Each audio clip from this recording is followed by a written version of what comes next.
अशा पद्धतीचे एग्रीकल्चर सेक्टरांतले व्यवहार करप हे खूप कठीण काम आणि ते कामा खातीर ते फुडें आयले आणि अशा पद्धतीत शेतकऱ्यांक एकत्रित्या घेऊन फुडें वचप त्या खातीर हांव तेची तोखणाय करता। हांवें ताका सांगलां की गोंयांतल्या सगळ्या फार्मर्सां कडेन जाता तितके बेगीन तांची मिटींग करून तांचे प्रॉडक्ट सर्टिफाय करून तांच्या मार्केटींग लिस्टान जर तेंच्यांनी महाराष्ट्रात इतक्या मोठ्या प्रमाणात जर फार्मरांक एकत्रित्या करून ते प्रॉडक्ट सर्टिफाय करून घेवपाक शकता आसत जाल्यार गोंयांतूय ते पॉसिबल आसा।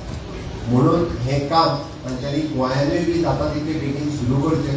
ताका जे सहकार्य जाय ते पुराय सहकार्य म्हणजे कॉपरेटिव्ह हेच्या कडल्यान आनी एग्रीकल्चर ह्या दोनूय डिपार्टमेंटा कडल्यान खूब मोठ्या प्रमाणात आमची दिवपाची तयारी आहा।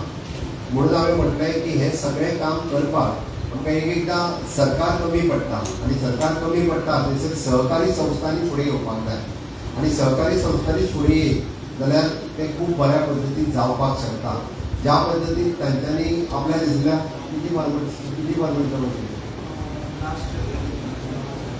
नॉन एकाच वर्सान तेच्यांनी फाटले फावटी 9,000 फार्मर्स एकत्र केले, तेंचे प्रॉडक्ट ते विकत घेतात आणि ते मार्केट करतात। म्हाका दिसता न्यू इंडिया मल्टीपर्पज कॉपरेटिव्ह सोसायटीन the same model should implement in our state जाल्यार इट इज पॉसिबल आसा।